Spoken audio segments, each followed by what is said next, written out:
kritis dan bertanggung jawab terhadap media digital. Nah, sebelum itu Ibu mau bertanya nih, kira-kira di sini semuanya pada menggunakan media digital nggak? Seperti media sosial? Belum, Bu. Pak, udah Bu, benar ya? Sudah Bu. Nah, sudah semua ya. Oke, baik teman-teman. Nah, jadi teman-teman, tujuan pembelajaran kita hari ini yaitu yang pertama, teman-teman diharapkan mampu untuk menjelaskan bagaimana bersikap kritis dalam menggunakan media digital. Lalu yang kedua, teman-teman itu mampu untuk mengidentifikasi dampak positif dan juga dampak negatif dari media digital itu sendiri.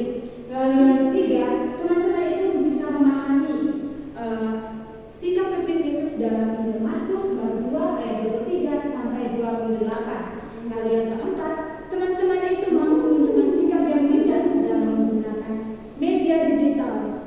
Lalu yang kelima, teman-teman itu bisa bersyukur pada kebiasaan yang menyebarkan informasi dengan cepat. Segala postingan-postingan di Reels TikTok, di Reels IG, dia sebarkan orang lain tanpa dia pikir lagi terlebih dahulu apakah berita yang dia berikan atau informasi yang diberikan itu apakah sudah benar ataukah itu merupakan berita yang palsu. Nah, lalu teman-teman, apakah teman-teman juga pernah mengalami pengalaman hal yang serupa dengan seorang pemberani tadi? Pernah. Misalkan bagaimana Theo? Asal share-share aja. Ya, Kirim-kirim di grup baju. nah, itu merupakan hal yang salah. Ada lagi yang lain nggak? Nggak punya handphone yang bagus. Nah, jadi teman-teman, jadi Theo kedepannya harus lebih berhati-hati lagi ya ketika ada berita-berita akan BB itu. Theo jangan langsung mengirim ke teman Theo atau keluarga Theo, tapi Theo harus lihat terlebih dahulu apakah berita itu sudah benar atau tidak, seperti itu. Lalu kita lanjut teman-teman. Nah, jadi berita hoax itu tadi merupakan salah satu dari media digital itu sendiri, dampak dari media digital itu sendiri. Nah, apa sih itu media digital? Media digital itu merupakan sebuah sarana komunikasi yang menggunakan internet dan juga alat elektronik. Nah, untuk menyampaikan informasi kepada banyak orang secara cepat dan juga secara luas. Oke, boleh silakan Cecil. Dengan adanya media digital ini, segala informasi kita terima dengan cepat dan juga kita juga bisa menyampaikan informasi itu dengan cepat dalam hitungan detik pun kita bisa menyampaikan informasi itu. Nah, teman-teman, media digital itu sendiri memiliki dampak baik itu positif maupun dampak negatifnya. Dari dampak positifnya, teman-teman itu bisa memperoleh informasi dengan cepat. Misalkan suatu peristiwa yang terjadi di luar negeri itu di saat itu juga teman-teman juga bisa mengetahui berita tersebut. Lalu yang kedua, mempermudah komunikasi dan juga relasi. Teman-teman bisa menelpon keluarga atau kerabat yang jauh dari teman-teman. Lalu yang ketiga, membantu dalam pendidikan dan pembelajaran. Misalkan apabila di kelas teman-teman belum paham dengan materi, teman-teman bisa menonton video pembelajaran di YouTube ataupun bisa melihat di website-website di Google ataupun bisa lihat di jurnal-jurnal tentang pendidikan seperti itu. Lalu yang keempat, menumbuhkan kepedulian sosial. Misalkan di TikTok itu ada lewat tentang orang yang menanggapi bahwa hari Sabat itu diadakan untuk manusia, bukan manusia untuk hari Sabat. Nah, teman-teman, kalau dari Injil ini, kalau kita kaitkan dengan media digital ini, di mana Yesus itu mengajak kita untuk bersikap kritis, seperti yang menanggapi hukum Sabat tadi. Namun, Yesus menekankan bahwa aturan itu dibuat untuk kebaikan manusia, bukan untuk membebani manusia. Nah, ini kalau kita kaitkan dengan teknologi tadi, di mana kita pun diajak untuk bersikap kritis seperti Yesus, di mana ketika kita mendapatkan, di mana dalam menggunakan media digital, ketika kita mendapatkan berbagai informasi tersebut, kita harus bisa membedakan mana yang benar dan mana yang salah. Kita juga bisa harus memilih yang baik dan yang benar. Lalu kita juga tidak menyebarkan hal yang merugikan orang lain. Begitu teman-teman. Nah, sampai di sini ada yang masih belum paham? Mungkin ada yang ingin ditanyakan?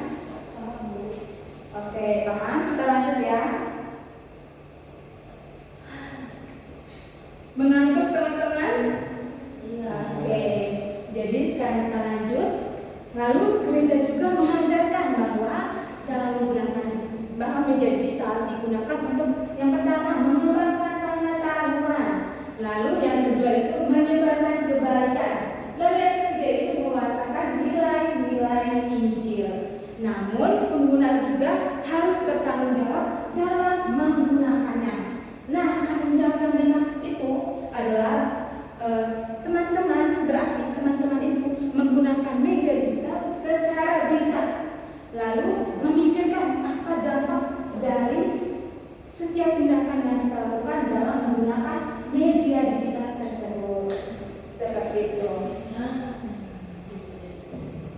Dalam dokumen Interverita artikel 9/10 juga menyinggung tentang ini juga teman-teman, di mana setiap orang itu harus menggunakan media secara bijak dan juga bertanggung jawab. Nah, dengan mengutamakan kebenaran, tidak merugikan orang lain, lalu menjadikan media itu sebagai sarana untuk menyebarkan kebenaran, bukan untuk menyesatkan. Seperti itu teman-teman. Nah, kelihatannya teman-teman sudah pada mengantuk ini. Sudah pada loyo, sudah pada sudah boleh berdiri. Nah, sekarang saya mau ibu mengajak teman-teman untuk berdiri dulu. Ayo, semangat. Masih muda harus semangat, tidak boleh loyo lagi sudah Oke? Semangat ya. Jadi SBG-nya ikuti ibu ya. Tepuk semangat.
Ini ada 2 pertanyaan.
dari kalangan remaja itu yang pertama karena kayak kita itu nggak pernah ngelihat reels itu sampai akhir. Jadi menurut kita tuh cuma nengok sepenggal gitu aja loh. Jadi kayak menurut kita, oh udah lucu nih, oh intinya ini. Tapi kita nggak nengok sampai akhir. Ternyata tuh kalau sampai akhirnya itu banyak yang menyesatkan, tidak sesuai dengan apa yang seharusnya kita lakukan gitu. Nah lanjut Edo. Lanjut Edo di sesi yang kedua. Saya mau menambahkan dulu. Oh boleh. Nah, kenapa sih hoax itu mulai tersebar di kalangan remaja? Nah, sebetulnya hampir di semua kalangan ya sebetulnya. Tergantung kritis atau enggak. Nah, kalau sepengetahuan saya, kenapa hoax itu mudah tersebar di kalangan remaja? Karena orang itu lebih suka, enggak penting beritanya itu benar atau enggak, tapi suka atau tidak suka. Jadi kalau dia suka berita itu, tetapi berita itu misalnya berita yang nggak benar, tapi dia suka, dia share gitu. Nah, sedangkan ada berita yang benar, tapi dia tidak menarik perhatian dia, saya nggak suka sama berita ini, jadi dia nggak mau men-share berita yang benar itu. Jadi lebih berdasarkan suka tidak suka, bukan benar tidak benarnya. Gitu. Terus yang kedua, apa bentuk tanggung jawab kita saat menggunakan dengan digital itu mungkin bentuk tanggung jawabnya itu ya apa tadi tanggung jawab menggunakan media digital. Ini apa sih namanya, mampu ini ya, mempertanggungjawabkan informasi yang kita misalnya kita mau menyebarkan atau memberitahukan ke orang lain gitu, ke teman, ke orang tua dan siapapun lah, dan itu kita ketahui sumbernya akurat atau tidak akurat. Baik Edo dan juga Rena, terima kasih untuk presentasinya. Nah teman-teman, karena waktunya sudah habis, kita dibawa segera presentasinya di minggu depan aja. Nah teman-teman, terima kasih untuk kelompok yang sudah mempresentasikan. Jadi teman-teman, dari materi kita hari ini dapat kita simpulkan bahwa media digital itu juga dapat memberikan dampak positif terhadap kita semua, di mana kita juga bisa mudah untuk berkomunikasi dengan orang luar, dan juga kita juga bisa menambah ilmu pengetahuan, dan juga kita juga bisa membantu orang-orang yang ada di luar sana. Namun di sisi positif itu juga terdapat dampak negatifnya, karena tadi dapat penyebaran hoax itu bisa terjadi. Lalu yang kedua penipuan, lalu yang ketiga tadi ya seperti itu tadi. Tapi kita juga harus seperti teladan Tuhan kita Yesus Kristus tadi, di mana di buku di mana saya sahabat Yesus itu mengkritisi bahwa aturan itu dibuat untuk manusia, bukan manusia yang untuk hari Sabat. Dan untuk media digital ini kita juga harus bersikap kritis, di mana kita bisa menggunakan media digital dengan bijak untuk menyebarkan kebaikan, bukan untuk menyesatkan, seperti itu teman-teman. Nah teman-teman, di sini juga ibu memiliki tugas refleksi, nanti bisa teman-teman kerjakan di rumah teman-teman masing-masing. Nah tugasnya itu, apa yang akan kalian ubah mulai hari ini dalam menggunakan media digital yang